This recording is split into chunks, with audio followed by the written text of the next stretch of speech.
Je commence ce vlog depuis la chambre de mon garçon parce que je vous partage des réflexions que j'ai eues à froid avec Alexandra sur l'univers que pourrait avoir Bateau Bateau. Et c'en est venu un petit peu à ça. Des fois, on a des réflexions stratégiques sur Bateau Bateau. On a une personnalité, un ton. Mais c'est quoi notre univers? Alexandra va revenir, puis on va en jaser. Tu sais, Bateau Bateau, c'est quoi? Peut-être qu'on devrait travailler sur la peur du jugement. C'est sûr qu'acheter des mouchoirs, c'est pas neutre, là, tu sais. Ça veut dire que la personne, elle a quand même choisi de faire quelque chose différemment. Oui. Fait qu'un geste de rupture... C'est ça qui est dur à assumer. Quand ton choix, il va à l'encontre de celui de la majorité. Oui, mais est-ce que c'est bon, en fait, de sortir du troupeau, puis des gangs de moutons, de suiveurs, tu sais? Mais instinctivement, Ouais. on n'est pas programmé pour ça. Oui, mais tout le monde chiale que tout le monde, c'est des suiveurs. Pourquoi, justement... Les gens qui on peut-tu chialent se libérer de ça sont les premiers à suivre la masse.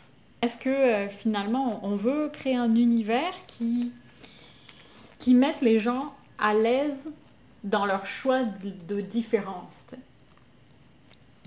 Ou on le cache? Ben là, c'est déjà ce qu'on fait avec nos produits.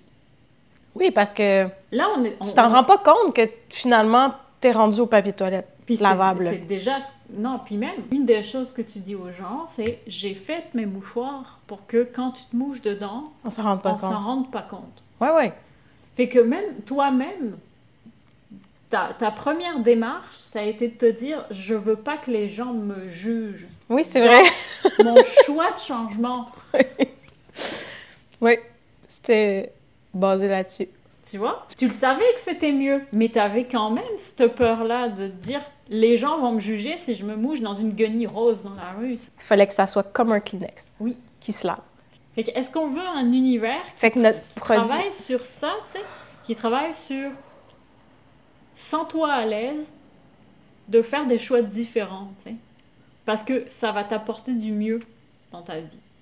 Ben, c'est que le produit nous permet ça. Oui. Le produit, il te permet d'être à l'aise. Dans ton choix dans différent. Ton choix.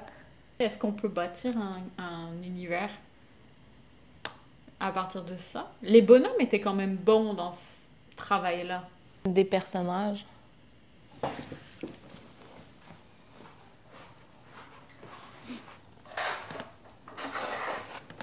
Et oui, ils sont sympathiques, mais ça te dit rien, là. Non, mais ils t'encouragent un peu, je trouve. Nos packagings sont pas assez encourageants. Le nouveau branding, ils ont perdu ce côté un petit peu comme chaleureux, familial. C'est pas une mauvaise chose, hein. C'est ce qu'on voulait. Fait comment on pourrait récupérer cet aspect-là Est-ce qu'on est dans le empowerment? On est sur la libération? La libération. On s'affranchit. Mais j'aime encore l'idée d'autonomie, tu sais. Oui. De retrouver l'autonomie, c'est à tous les niveaux, là.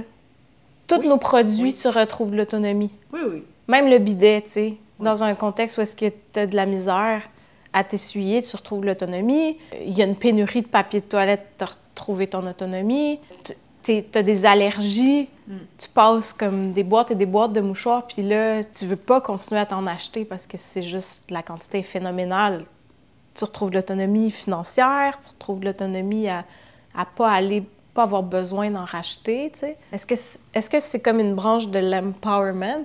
Je sais même pas c'est quoi, comment on dirait ça en français. Ça dit autonomisation. Je sais pas, je trouve ça faible. Ouais, je trouve ça faible aussi.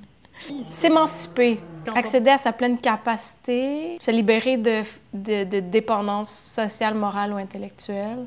Il faut leur donner des preuves qu'ils font pas un choix bizarre ou marginal. Mais ouais, la validation sociale. Ouais, ça c'est vraiment un des points. Mais d'où notre bouche-à-oreille, tu sais. Le bouche-à-oreille est fort, là. Le bouche-à-oreille est fort, mais tu vois, quand t'es passé au dragon, c'est une forme de validation sociale. C'est pas pour rien que quand il y a un article dans le journal qui soit positif, neutre, tout ce que tu veux, ouais. Il y a des gens, ça va les aider à faire cette démarche, enfin, à aller dans cette démarche-là parce que ça valide leur choix. T'sais. Pour rassurer, on peut faire un double mouvement, normaliser. Fait que tu fais pas un choix marginal, tu es juste en avance, en fait. Ouais, c'est ça. Puis valoriser. Rappeler que le choix est intelligent, il est logique, puis il est même enviable. Tout à fait, oui. Susciter l'envie, c'est bon. Ça. Ouais. Tu sais, c'est parce que ça va au-delà de tu passes à côté de quelque chose, là. Oui. Susciter l'envie, ça me semble plus fort et plus, même plus doux, là, dans un sens. Mais on le fait déjà, mais peut-être qu'on l'accentue pas assez. Dans le sens qu'on suscite l'envie de confort, l'envie de faire des économies, l'envie de faire un mouvement écologique. Est-ce qu'on peut l'accentuer ou pousser là-dessus? Ben, le bouche à oreille, ça fonctionne comme ça. Hein. Le bouche à oreille, là, ça reste notre comme... Faudrait aller voir nos chiffres, là. C'est énorme. 22% c'est bouche à oreille. 20% c'est j'avais déjà acheté sur le site, fait que c'est de la récurrence. 18% c'est une recherche Google, Bing, Ecosia, whatever. 14% Facebook. Tout le reste, c'est en bas de 10.